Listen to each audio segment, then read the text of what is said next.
Derek, next question. Yep, Sean Lubbers. Hi, Sean. Hello. Head of Performing Arts from Victoria Point State High School.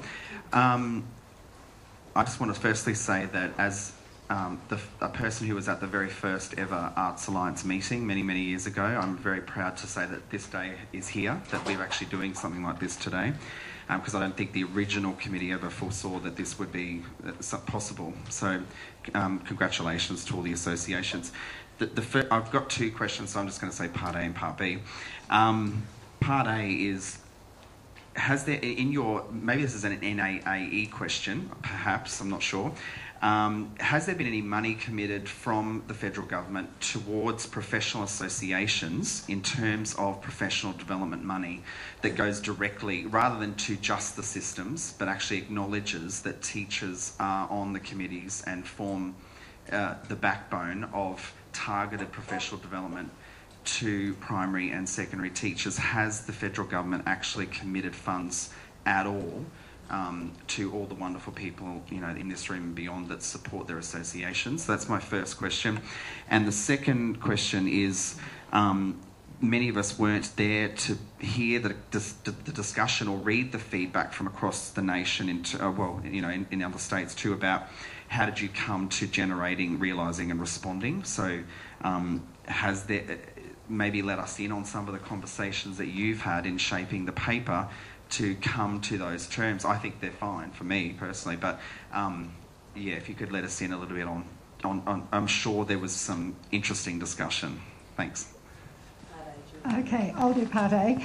No, the government hasn't committed any money to implementation. That's not where it's got to yet. There is a short history back in the mid-90s when we had the original national statements and profiles. The Keating government did invest in professional associations, and that enabled us to do some really good work with our different art form teachers, but that hasn't happened at the moment. We have a meeting of NAAE on the 7th, I think, of November in Sydney, and that's high on the agenda. We've already got a draft that's going to government to talk about resourcing and ways in which that might be funded. So it's a huge, huge question for us. We're right onto it, and we hope to be seeing Simon Crean and others in Canberra the following couple of weeks. I'll hand over to John for the next part of that question. Yes, thanks for that question. I'll try briefly. We started by recognising that we would need some form of organisers that spanned all the art forms in order to create a sense of comparability, not that they would be a straitjacket that would be the only words to be allowed to be used at all. We decided among the team and the advisory group that we would like those words to be, as they are in many but not all the current syllabuses, to be verbal, that they deal with human processes rather than things. If you look at the New South Wales syllabus, they deal in nouns rather than doing. And so our basic question of what do people do when they engage in the arts presupposes verbal words. Now, as to the actual words, the first thing I did was to go through all the state syllabus, P to 10 and 11 and 12 syllabuses, of which there are about 40, and just make a list and then an analysis of the words that are used and how they seem to be defined. That was where we nearly threw our hands up in despair and thought, because any possible word that we might have thought of being used has already been used. And as I say, some of them are used very strongly and consistently in one state, and then the same word will be used slightly differently in another state, which screws the whole thing up. So in the end, we realised that we couldn't invent, there were no new words to describe our process. We identified that there were basically three processes, if you like: the beginning of making of art, the middle bit of making of art, and the getting of art at the end of it, which don't always happen in that order as well. It's recursive. having got that, we really had to make a choice of the 40 or 50 available words. And we chose three, it's five in all if you count apprehending and comprehending. We tried to identify words that were common enough to have already been used in syllabuses and used in approximately the way in which we're using them. Of those, the word the most commonly used is the word responding. But that is used in a number of different ways, so we tried to be very specific about our use of the word apprehending and comprehending. In fact, goes back to our underlying philosophical model of the arts, which is looking at the arts as being sensory, cognitive, and emotionally experienced, and then reflected on cognitively through the critical lenses, which is sort of in there. It's a bit embedded, but it's still in the document. And in the end came round saying, okay, what does all this add up to? Well, it all adds up to a kind of knowledge that is special to the arts, which is where we decided we would reclaim the word aesthetic. We argued about whether the word artistic was better or what, but we thought, no, the word aesthetic is back in common language enough for us to be able to say the knowledge that we gain through these processes is a knowledge that is special to the arts.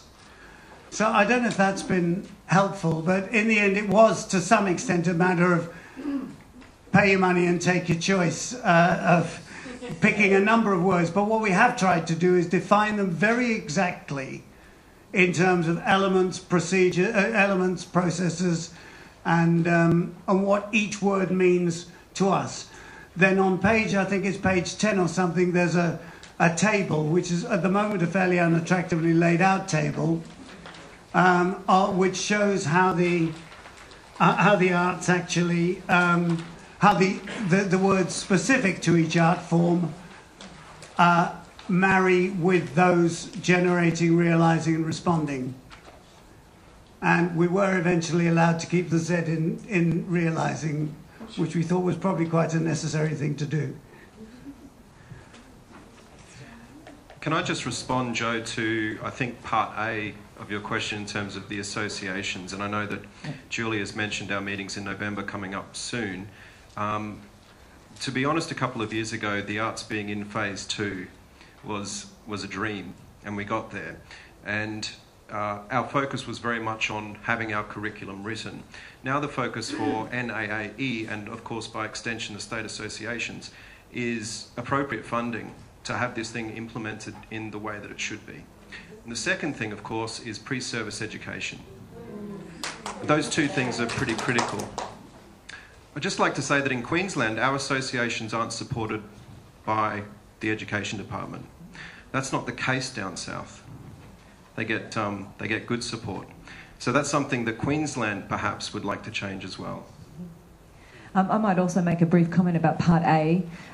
There are 3 bodies that will work nationally to support schools, school systems, education sectors to implement.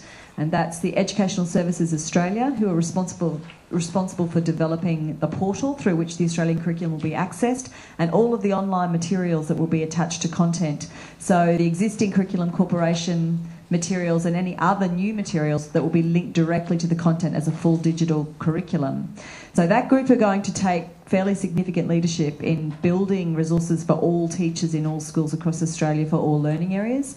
And the other significant body who are involved in developing projects to implement will be ASCL, the Australian Institute of Teaching and School Leadership. And the 3 of those, so ACARA, ASCL and ESA, whilst they're taking a fairly high level, so we're not talking about producing necessarily modules with bits and pieces attached to them and all of the resources, they are partly responsible for providing materials to support implementation. Julie? This one? Bernadette Moy, Brisbane Grammar School. 2 things. Firstly, apologies if I'm wrong, and apologies also for being so pedantic, but I've looked up the paper now where I can see that it's answered. again, a question about the organising strands. And I have no trouble with the terms because I can see that they include all the other language that we already have in our own curriculum. I'm speaking from a visual art teacher's perspective. But in your explanation in the PowerPoint, you have, in explaining them, John, in brackets, that the first, generating, is by the artist, the second, realising, is by the artist, but the third, responding, is by the audience. Now, I could be wrong, but I think that that's what's in the PowerPoint, and that excludes visual art, because one of the most important things, from my perspective, is reflection. So I'm wondering if that little tiny thing, not that it's the shape paper, is in that... that case, forget the PowerPoint. Yeah. But you The shape paper is the important point. The PowerPoint in that case is being, is a, I won't say a mistake, which is why I but it apologised initially. It creates misunderstanding. Yeah. No, in fact, it is written very carefully in the shape paper that artists are among the responders. They are among the primary audiences, plural, for any art making or artwork. Oh, I understand it's that absolutely completely. part of our thing. It's more about selling the shape paper on the back of the Yeah, PowerPoint. sorry, I'll take it out of the PowerPoint immediately. And I think it actually found its way into the PowerPoint with the initial conversation that was, what do we do when we make art? So I think that was the thinking about the artist in that context. Hi, I'm Jerry from St Aidan's School. I just want to, I'm a drama teacher there, but I'm also the union rep. And I just want to, just tell me if I'm being a little paranoid. With the tightening of the arts time, especially in 9 to 10 that some of our colleagues have already discussed, I'm just wondering, will that lead to a lot of arts teachers teaching their second teaching areas inside the national curriculum, your histories, your maths or whatever? Specialised teachers in primary K to 8, if they're taken out as specialised teachers, because I assume that the primary teachers, the focus will be then on them teaching that, will that lead to a massive reflect in job losses? Would principals take advantage of this tightening to tighten staff numbers to help their budgets? Just tell me if I'm being paranoid, but you know, I've been worried about this. I've been worried sick about this, because especially for specialised teachers who come in, who some only have 6 to 8 hours a week, and I know that they come in at those times when primary teachers have their notional time away. I'm just a little bit worried, especially for colleagues at school and sort of colleagues around Australia. I guess, Jerry, that it's a very good question. Yes, you have to continue to be vigilant. However, in some informal discussions that we've already had, that I've already had with a couple of systems operators, systemic officers, including some in Queensland, on this very issue, what will happen to the specialist teachers who exist in particularly primary and early childhood, such as there are. The response has actually been much more positive than that. I mean, I can't guarantee that you don't have to be vigilant, but the response has been, in that case, with this new syllabus, we can use our specialist teachers as they were originally intended to be used, which is to be a support and a resource to their colleagues in the schools, not to become the ghettoized teachers of art or music half an hour a week while the other teachers don't do anything in the arts, which in some cases they have become. So I think the people I've spoken to in 2 state systems and in a Catholic system already are all looking at a slightly different role for the specialist teachers with the generalists, much more as being a backup resource teacher, not throwing them out on their ears. They see them as being more necessary than ever. I hope I'm not being Pollyanna here. The challenge is at this stage with the shape paper, what could be inside the paper to strengthen the position of the role of art teachers K to 8 and 9 to 12, and I think that's something that is very important to reflect upon in terms of what implications there are for schools. That is a sector and systemic conversation that's underway and certainly should be maintained.